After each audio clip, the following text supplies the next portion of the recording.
shoulder stabilization series now. So straight after mobility, I go into these key moves that will help to teach your shoulders to correctly stabilize and improve the core, the shoulder core as well. So we're going to start with a band pull apart. Now this is teaching you to retract your scapulars and depress them, okay, and be working from the mid-back and from those scapular stabilizers effectively. So I'll show you from the back first so you can see what my scapulars are doing first. I'm going to pull the band apart by retracting my shoulders here. They come together and then squeeze my shoulder blades together. Hold for a count of 2, control back in. Retract, hold for a count of 2, back in. I'm keeping straight arms here, elbows are locked out, shoulders down, retract scapulars, pull from the scapulars and hold, back in. Just take care that you're not arching the back as you retract. A common mistake is retract and then flare the rib cage out, which then you go into that neutral, arched spine, okay, of the lower back. That takes us out of neutral, so we want to make sure we maintain neutral, lock down with the top of the rib cage, retract without expanding the rib cage. It's tricky, so practice that retraction of the scapula first and then pull the band apart. We're going for around 10 repetitions, 10 to 15, and start with a really light band, progress to a heavier band. Remember, the more narrow you go initially, the harder it is to obviously pull the band apart, so maybe start just slightly wider than shoulder width, and we're making sure that we keep that nice strong shoulder position the whole time, keeping neutral spine. That's exercise number 1.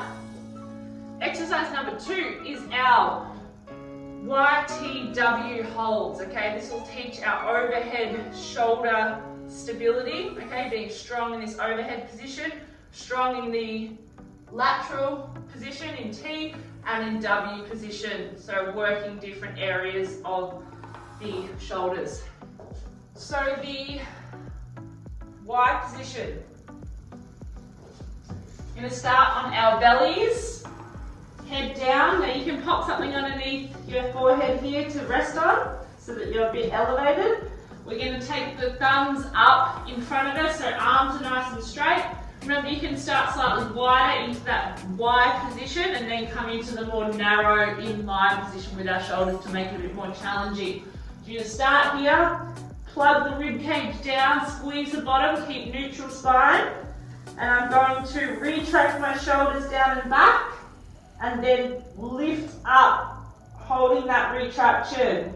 Hold for 3 or 5 seconds, come down, relax, and reset. So you're retracting, lifting up, hold, 5-second hold, control back down. As long as you get a good 3 to 5 second pause, actively holding that isometric contraction at the top without losing the ability to stay depressed with the shoulders and retracted. So that's number 1. Number 2, T position.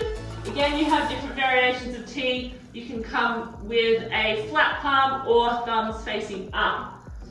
I'm going to show you in an externally rotated position with thumbs up.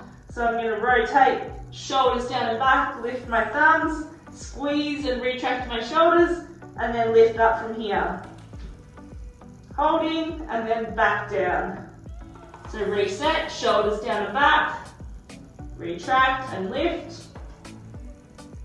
And the whole time I'm not overextending my back, I'm keeping a neutral spine, I'm not extending my upper back, okay? I'm keeping engaged through that core. Last one, W position. Same thing again, palms down or thumbs up. Palms down is what I'll show you today. So here, retract shoulders and then lift up and hold. Down, retract shoulders, lift up and hold.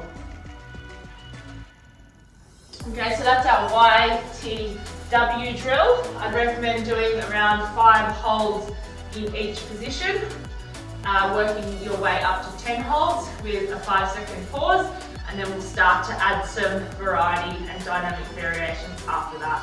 Exercise number 3 is our scapular push-ups. Now you can start in a knee push-up position to make it easier, because this is quite a challenging move for the scapulas, and then progress to your toes, normal push-up variation. So on our knees first, I'm going to take a push-up position, so hands slightly wider than shoulders and wrists in line with those shoulders, making sure we're not too far out, okay? And then from that position, I'm going to work on retracting my shoulders by squeezing my shoulders together and dropping in. So I'm dropping my shoulder blades in together, and then protracting my shoulder blades by pushing away from the ground and almost rounding my upper back.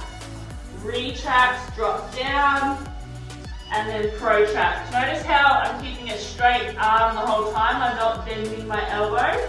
So I'm retracting, protracting, retract, protract. This is working through serratus anterior, all through the muscles of the rib cage, and training them to work effectively with the scapula. So then on your toes, if you progress the toes, retract, protract, retract, protract, retract, hold, protract. And the whole time you really want to be making sure that you hold each position for at least a count of 1 to 2 seconds to really own that position.